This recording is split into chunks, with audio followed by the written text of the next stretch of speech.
Settle in, get comfortable, and let the darkness envelop you. Tonight I have a story for you. A story meant to lull you into a deep, perhaps uneasy, sleep. It begins with a young woman named Clara, who lived alone in a sprawling old house inherited from a distant relative. The house was her sanctuary, filled with antique furniture and portraits of people she'd never met. Their painted eyes seemed to follow her as she moved through the silent halls. She often felt a presence, a subtle chill that had no earthly source, but she dismissed it as the quirks of an old building. She loved the house, and the house, she believed, loved her back. One evening, while reading in the living room, she heard a faint melody. It was a lullaby, soft and gentle, coming from the floor above. She assumed it was the wind whistling through a crack in a window frame. But the tune was too perfect, too deliberate. Curiosity piqued. She climbed the creaking staircase. The music grew louder, leading her to a small, forgotten room at the end of the hall and nursery she had never opened. The door was slightly ajar. Inside, a wooden rocking horse swayed gently, as if recently ridden. The lullaby seemed to emanate from the very walls of the room. A chill crawled up her spine, but it wasn't one of fear. It felt welcoming. In the corner sat a dusty crib. As she approached it, the music softened to a hum. Peeking inside, she found a small leather-bound diary. Its pages were filled with elegant looping script. It was the diary of a woman named Alara, who had lived in the house a century ago. Alara wrote of her deep love for her infant son, Leo, and the lullaby she sang to him each night. But as Clara read on, the entries grew frantic. Alara wrote about a shadow that crept into the nursery, a cold entity that was drawn to her son's laughter. She described how the shadow would mimic her voice, singing the lullaby in a twisted, hollow tone. The final entry was a single, tear-stained sentence: "He took my Leo, and now he sings for me." Suddenly, the lullaby stopped. The silence in the room was deafening. Clara felt a cold breath on the back of her neck, and a voice, not her own, whispered directly into her ear. It was a perfect imitation of her own voice, soft and soothing. "Don't worry," it said. "I'll sing for you now." Clara never left the house again. Neighbors would sometimes report hearing a soft lullaby drifting from the upstairs window on quiet nights. They said it sounded like a young woman humming to herself.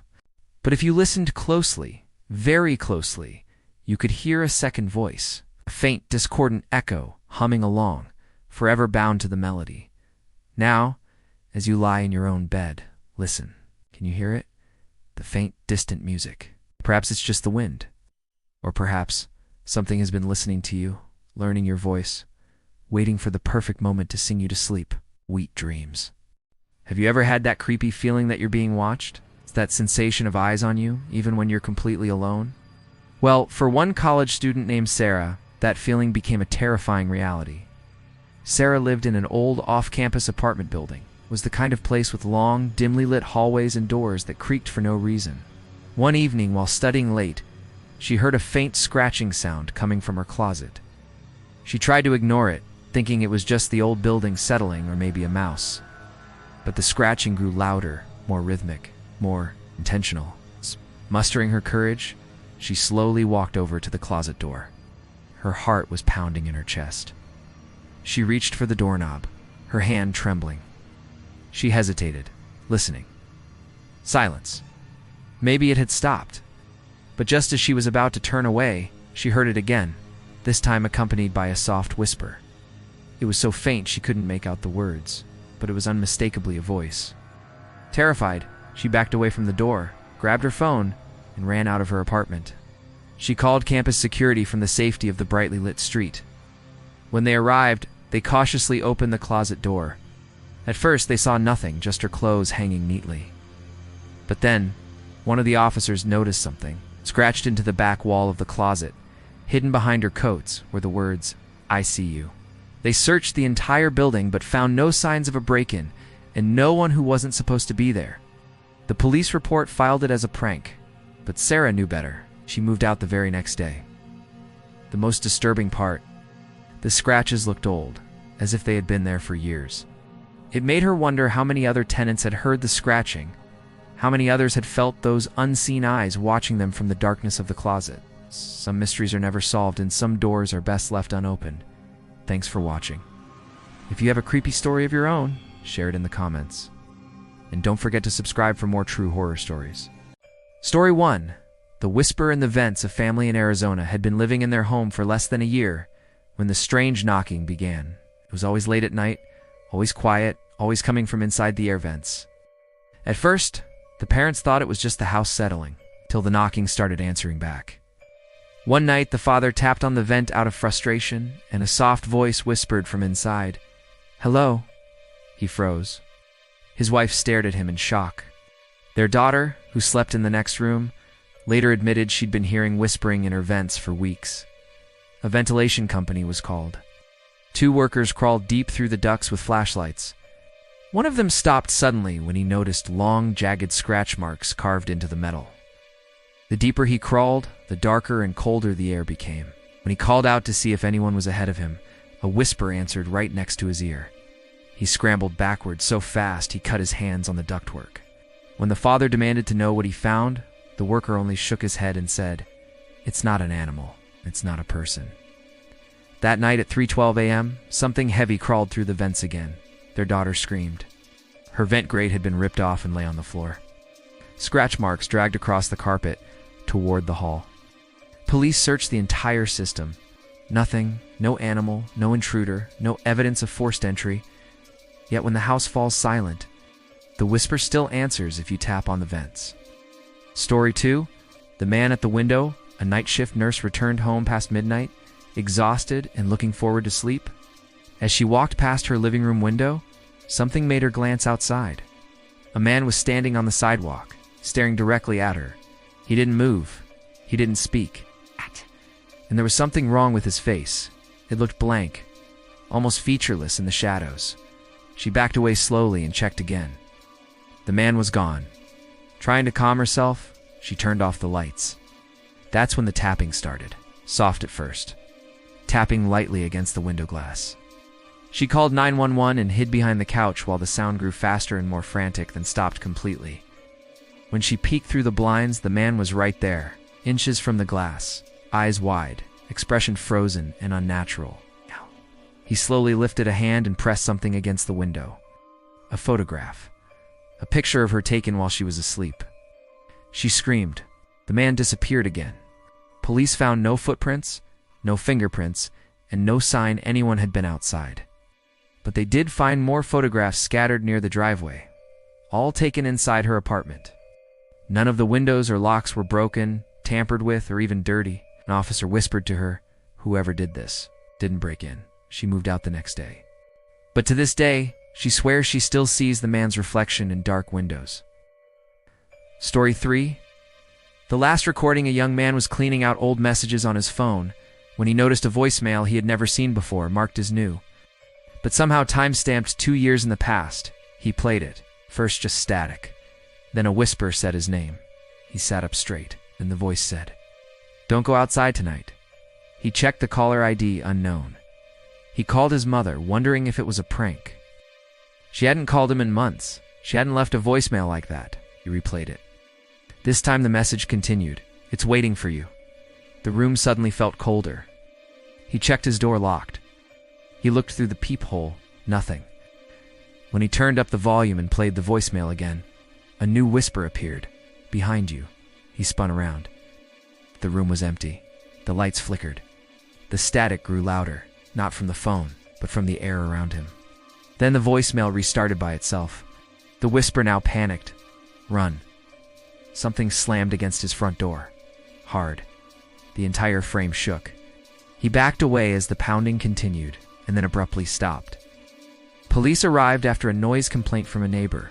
The hallway was empty. Well, the door frame was cracked inward, as if something massive had tried to break in. When the officer listened to the voicemail, he heard nothing but static.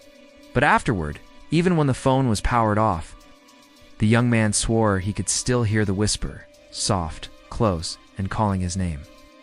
If this gave you chills, hit like and subscribe. You'll want to hear what comes next.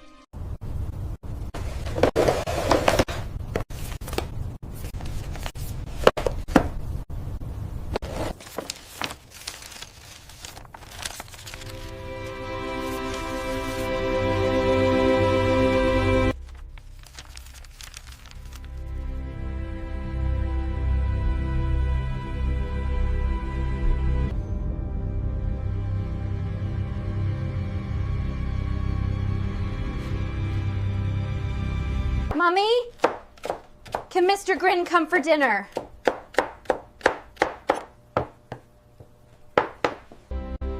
There is no Mr. Grin. Stop this nonsense, now!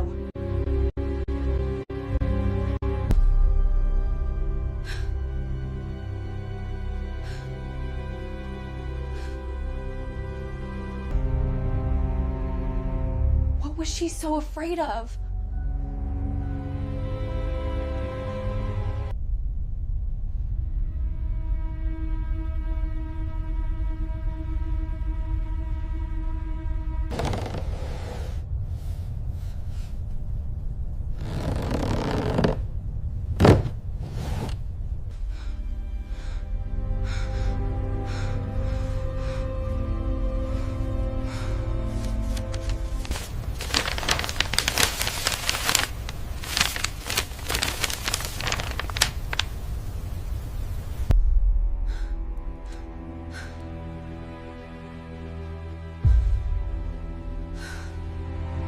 Oh, Mom.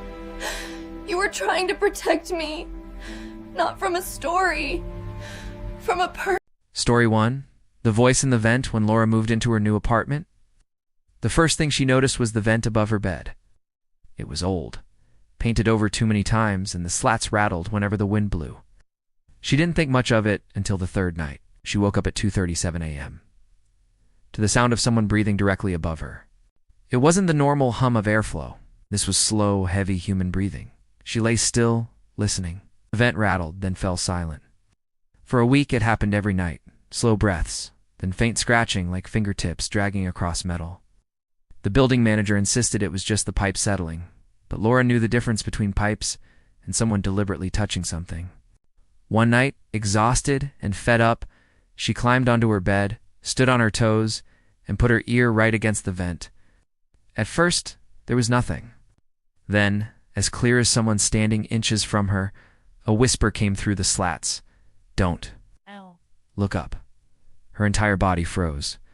She stepped back so fast, she nearly fell off the bed. The vent rattled violently, louder than ever, then went silent. A single screw fell out and rolled across the floor. Laura left that night. She didn't even bother packing. The next tenant reported hearing the same heavy breathing. Except now, it started on their very first night. Story 2. The house with no footprints. Evan was a real estate photographer who had seen dozens of abandoned houses, but the small white farmhouse on an old country road stuck with him the moment he stepped inside. It was spotless, no dust, no cobwebs, no animal tracks. It felt like someone had just cleaned it, but no one had lived there for over 20 years. The strange part was the floors. Every room had a perfect layer of untouched dust, smooth like powdered glass. Evan walked carefully, leaving clear footprints as he went. He photographed every room during daylight, then locked up and left. The next morning, he returned to finish a few shots he'd missed.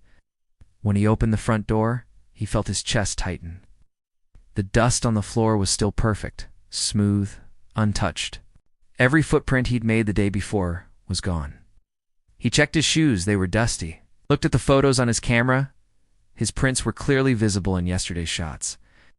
But the house looked like no one had stepped foot inside in decades. He tried to convince himself he had the wrong address until he climbed the stairs. At the top, directly in the center of the hallway, was a single fresh footprint. Not his. Bare, wet, and pointing toward the room he was standing in. Story 3. The person at the window, Mara, had lived in her small lakeside cabin for years, tucked far from the nearest town. It was peaceful, quiet mornings, still water, and not a single neighbor in sight. But every night, just after midnight, her dog would wake her up by growling at the bedroom window. The first night, she saw nothing except her own reflection in the glass. The second night, she thought she saw a shape in the trees. By the third night, she was sure someone was out there. Her dog growled deeper this time, backing away from the window with his fur raised. Mara slowly approached, heart pounding, and pulled back the curtain just an inch. A face stared back at her, not pressed against the glass, not distorted, just standing outside in the dark, motionless, watching her. The eyes didn't blink. The head didn't tilt. It was like the figure wasn't breathing. She stumbled backward, grabbed her phone, and called the police. They came within minutes, searched the woods, and found nothing. No footprints. No signs of anyone moving through the brush. But the next night, at exactly the same time, her dog growled again. Mara didn't look out the window this time. She closed her eyes and listened. There was a slow, rhythmic tapping on the glass, like a fingertip, knocking gently for her attention. She moved out 2 days later.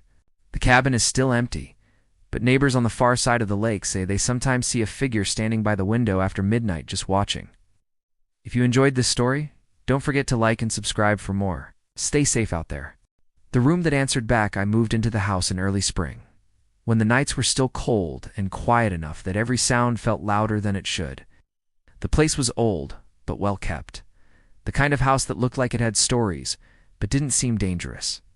The landlord mentioned nothing unusual, and I didn't think to ask. The first strange thing I noticed was the spare room at the end of the hallway. It was always colder than the rest of the house. No matter how high I turned the heat, that room stayed cold, like the air inside it never fully mixed with the rest of the building. I assumed it was poor insulation. One night, while lying in bed, I heard what sounded like someone shifting their weight in that room. The floor creaked once, slowly, deliberately. I sat up, listening. After a few seconds, the sound came again. I told myself it was the house settling, but the creak was too controlled, too patient. The following night I heard it again. This time, I stood up and walked into the hallway. The spare room door was slightly open. I hadn't left it that way. I pushed it open fully. The room was empty. No movement, no drafts, just cold air pressing against my skin. A week later, the noises became clearer. Light taps on the wall, soft thuds, like someone leaning and pulling back. One night, without thinking, I spoke out loud. I asked if anyone was there. Something answered. It wasn't a voice exactly. It sounded like the room itself responding, the air vibrating just enough to form words. It said my name. I didn't sleep that night. The next morning, I sealed the spare room shut and told myself I was imagining things. Stress, lack of sleep, anything but the truth.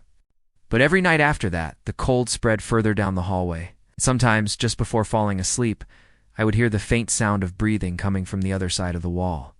Slow and patient, as if whatever was in that room had learned how to wait. The passenger who never left. I drove night shifts for a rideshare company for almost 3 years. You learn quickly that nights are different. People are quieter, stranger, and far more honest when the world is dark and empty. Most nights blurred together, but one passenger has stayed with me in a way I can't explain. It was just after 2 in the morning when I accepted a pickup request on the edge of town. The address led me to a stretch of road with no houses, no streetlights, and no signs of life. I almost canceled, assuming it was a mistake, until I saw someone standing on the shoulder of the road. She was wearing a long coat and looked soaked, like she had been standing in the rain for a long time. When she got into the back seat, she didn't say hello. She just gave me an address and told me to drive. The entire ride she sat completely still. No phone, no shifting, no breathing that I could hear. Every time I glanced in the rearview mirror, I could see her eyes fixed straight ahead, wide and unblinking. About halfway to the destination, I realized something was wrong. The inside of the car had become cold, so cold my breath was starting to fog the windshield. I turned down the air conditioning, but it didn't help. When I finally reached the address, I pulled over and turned around to tell her we'd arrived. The back seat was empty. No open door, no sound of her leaving. Just an indentation in the seat cushion, slowly rising back into shape. Later that night, I checked the ride history. The trip was gone. No record of it ever happening. But when I cleaned my car the next morning, the back seat was still damp, and no matter how much I wiped it, the cold never fully left. Sometimes when I drive at night, I catch movement in the rearview mirror, just a shape in the back seat, sitting perfectly still, waiting for me to look directly at it. The call that knew too much the voicemail appeared on my phone just after midnight. It was marked as new, but the timestamp said it had been sent 3 days earlier. I assumed it was a glitch, but something about it made me hesitate before pressing play. The message started with silence, then breathing. Slow, controlled breathing that sounded too close to the microphone. I was about to hang up when a voice spoke my name. It's not my nickname, not my shortened name. It's my full name, spoken carefully, like whoever was speaking didn't want to make a mistake. The voice told me not to leave my apartment the next morning, said something bad would happen if I did. I laughed it off and went to bed, but I didn't sleep well. Around 4 in the morning, I woke up to the sound of my phone vibrating. No call, no notification. It's just vibrating on the nightstand over and over again until it stopped on its own.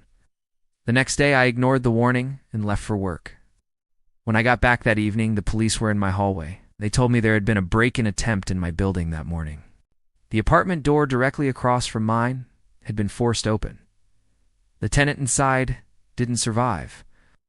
That night, I listened to the voicemail again. This time, the message continued. The voice said it was sorry, said it had tried to warn me sooner. Then it whispered something that made my stomach drop. It described the clothes I was wearing at that exact moment. I deleted the voicemail, turned off my phone, and tried to sleep.